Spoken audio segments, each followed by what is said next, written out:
Welcome to this edition of Collier Focus. On today's show, we'll take a look at the Board of County Commissioners meeting.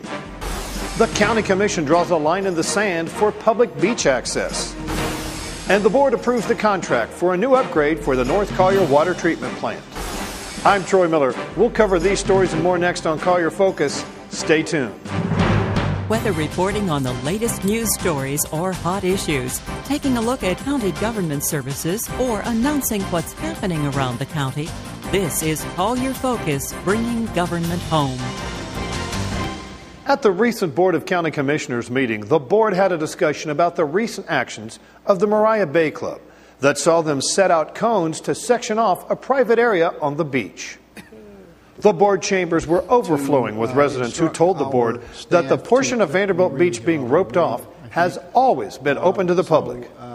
County Attorney Jeff Klatskow reported to the board that a potential lawsuit could last years and more than likely garnered national attention. Two commissioners combined on a motion to see that the beach continues to have public access. We direct staff to take every possible move to remove these cones, and if this is not successful, then I think that we need to proceed on with a lawsuit. Second that motion. I think we should also add a change to our ordinance which would prohibit beach nourishment in those properties that are trying to restrict public access. That's great. Put that in the motion. That's in the motion. The board unanimously approved the motion, but by the next day, the cones and signs on the beach were removed, and as of the time of this taping, had not reappeared. We will keep you posted on this story as it continues to unfold. Good news for boaters, the board approved a revised conceptual site plan for the Bayview Boat Park expansion. Currently, the park has 16 on-site spaces for boat trailers and 35 parking spaces for cars. The revised plan would provide 59 boat trailer spaces on site, 14 single-car spaces on site, and 9 boat trailer spaces on Danford Street.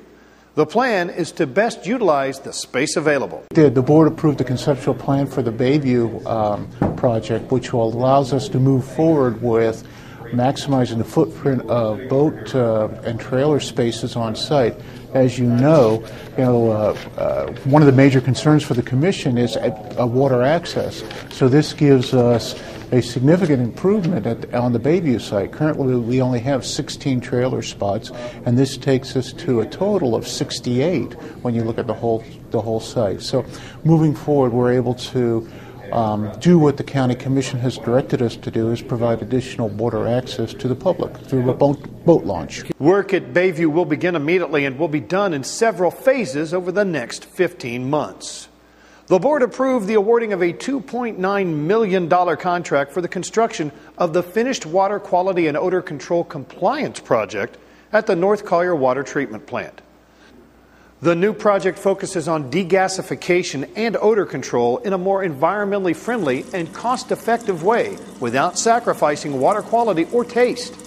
Water Director Paul Matosh explains how the degasification process works. You run the water through a packed tower and you blow air past the water, and it removes hydrogen sulfide, which is that rotten egg smell that we smell in Collier County in our water.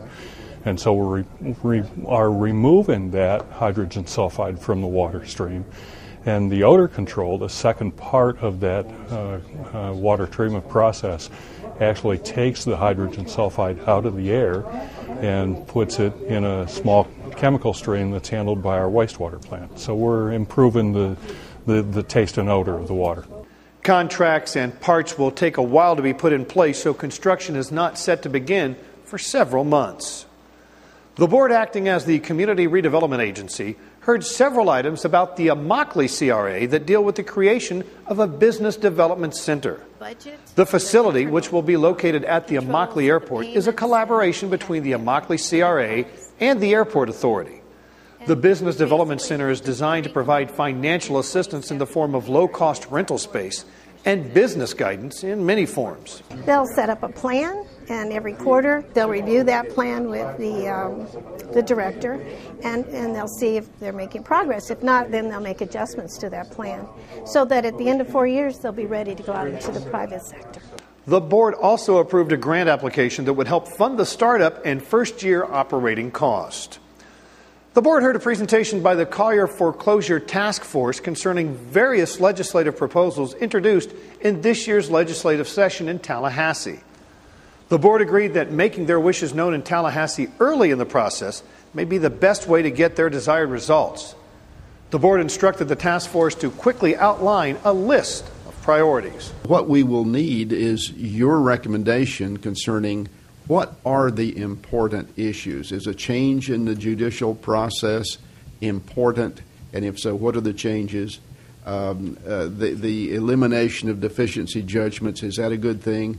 How are we going to get the condo associations made whole or help them get some reimbursement and those kinds of things? If you could help us identify what those principles should be, then it would be easier for us to do that. Foreclosure-related issues continue to be a serious problem both nationally and here in Collier County. Wildfire preparedness was on the minds of commissioners as they declared March 10th as Wildfire Danger Heightened Awareness Day. Experts warn this winter's cold temperatures have damaged vegetation that could potentially become a wildfire fuel source. Commissioner Jim Coletta urges people to be prepared. The day's going to come when we're going to have that eventual fire that's going to burn through the estates. It's going to be serious, but we'll be able to stand back at that time and realize the fact that we have made a difference. That day, it might not be this year with the rains coming and the weather conditions the way they are, but it will happen someday. And I know the county government is playing this video of the event, of the meeting itself, to be able to keep our citizens aware. But please, we have to make sure that our citizens don't rest their guard, that there's still a tremendous danger out there in spite of the rains we've been receiving. If they don't clear around their houses, if they don't take the necessary precautions, then they may be the casualty that will happen at the next fire. Thank you so much for all that you put into this. I do appreciate it.